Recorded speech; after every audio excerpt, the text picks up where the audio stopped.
So comparing between a Brazilian and an Argentinian passport, which citizenship you should get, and there's one out of the two that I personally would stay away from, and that's just my personal opinion. That doesn't mean that your situation you should do the same. But I wanted to provide my analysis on how you get the Brazilian citizenship. Then I'll focus my attention on how one could get an Argentinian citizenship.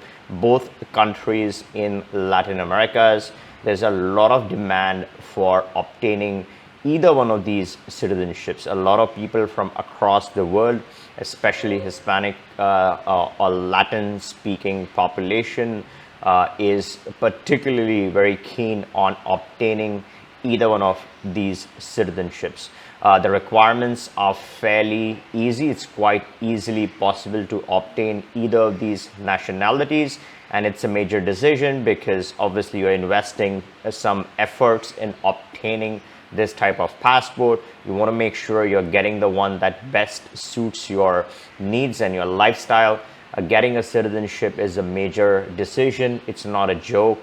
For the rest of your life, there is an impact that obtaining a citizenship can have. So it's very important to understand what you're signing up for, what you're getting into, what is the process, what are the immediate benefits, and what are the long-term repercussions. Now I'm going to talk about the immediate benefits of obtaining either of these two passports, the unique advantages in each situation, and then I'm also going to discuss some of the potential consequences or the cons with associated with getting these citizenships.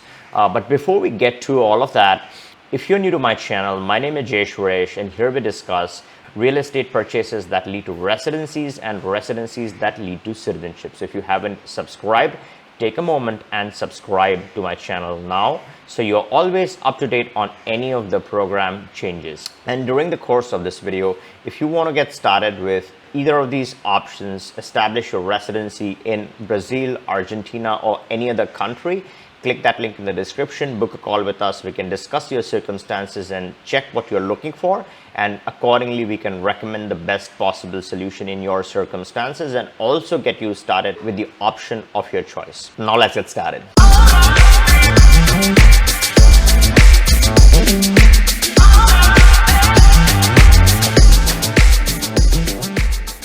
All right, now towards the end of the video, I'm going to give my verdict on which of these two citizenship I personally would stay clear of, and that again is my opinion, and this is not immigration, investment, legal, or tax advice. This is educational content discussing the pros and cons of either option and my personal opinion or my personal take on which one would be the best according to me and which one would not. So don't skip this video right through till the end, because some very important analysis towards the end part of the video. Now, the Brazilian citizenship. Now, there are 4 different ways of obtaining Brazilian citizenship. The cheapest way is as low as 28K. This is not suitable for everyone. This is suitable only under certain circumstances. There's the 128K option as well, which is the 4th option. Now, I have a very detailed video regarding how you can obtain the Brazilian citizenship. There are 4 options, as I said, and I have covered these 4 options in great detail. So if you haven't seen my video on the Brazilian citizenship by investment, take a look at the card on top, and you can directly, or you can come back and jump to the video. So that's the Brazil option, the cheapest option being 28K, and the 4th option being 128K. Again, slightly expensive, but provides you with what you might be looking for. So that's the Brazilian citizenship. That's how you acquire the Brazilian citizenship. Now, the biggest advantage of obtaining a Brazilian citizenship, 2 actually. One is that obviously you get a very powerful travel document. It has great access. It is one of the most powerful travel documents that you can find in the Latin Americas. The other major advantage is that if you have a child in Brazil, the entire family can actually apply for Brazilian citizenship after 1 year, provided you satisfy some requirements. and your family can apply for Brazilian citizenship. It's pretty unique option that Brazil provides. Again, this is not to advise you of going and having birth in Brazil. I'm saying if you're already in the situation, if you're located in Brazil, and if you have a child in Brazil, then you have that benefit. The one major advantage with the Brazilian citizenship for your child or your family is your children can never be extradited from Brazil, which is quite fascinating in my opinion. I'm not saying that they would need this option. I'm just saying it is a great feature to have and to provide to your family with this type of citizenship.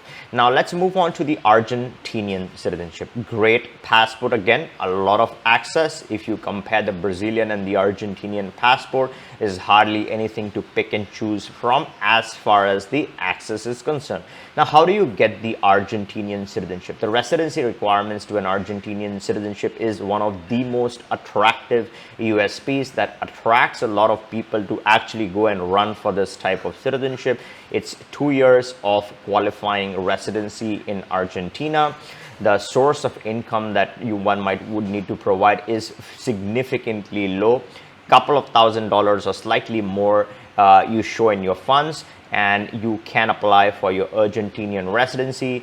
2 years of Argentinian residency can set you on your way to obtain or apply for the Argentinian citizenship. Again, a great nationality in all aspects, and this is one of the most popular options for a lot of people from across the globe because the entry requirements are low, the investment requirements are low, the travel document is great. Again, it looks really a good option. Now, I have a very detailed video on the Argentinian citizenship option. If you haven't checked that out, take a look at the card appearing above. You can come back and view that video in detail so you get all the information on obtaining an Argentinian passport. I've also had several other videos on Argentina, so you can take a look at those videos as well on my channel. Now, the most exciting part of this video is which of the two one should get and which of the two I would stay clear of. Now, if you look at the travel documents, great. If you look at which one you get faster or easier, it's Argentina, in my opinion. Again, situation varies, times change things, rules change sometimes, and which has an impact. But overall, I feel the Argentinian might be more straightforward because the entry requirements are lower, the residency requirements are lower. So in that sense, you're getting an equally strong travel document. So Argentina obviously looks more attractive.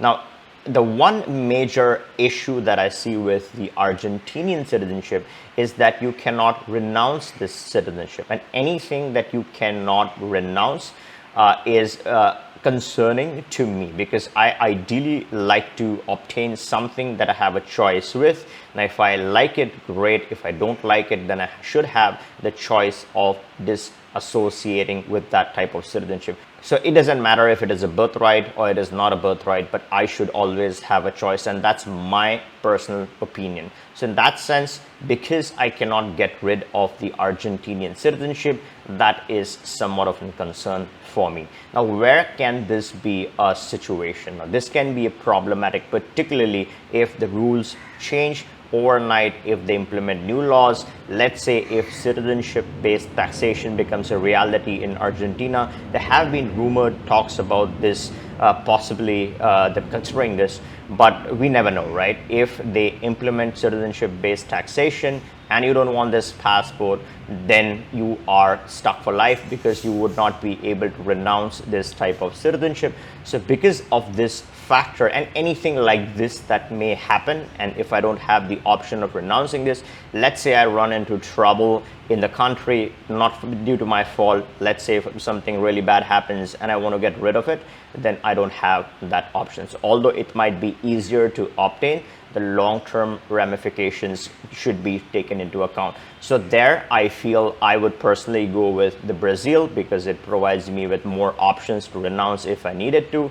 Now, that doesn't mean that the Argentinian is not equally powerful for someone who doesn't care about the renunciation aspect or wants a citizenship that can never be stripped off. then Argentina obviously would make more sense because again, it's easier to obtain. So I hope you liked this video. If you did, give me a thumbs up and see you in the next one.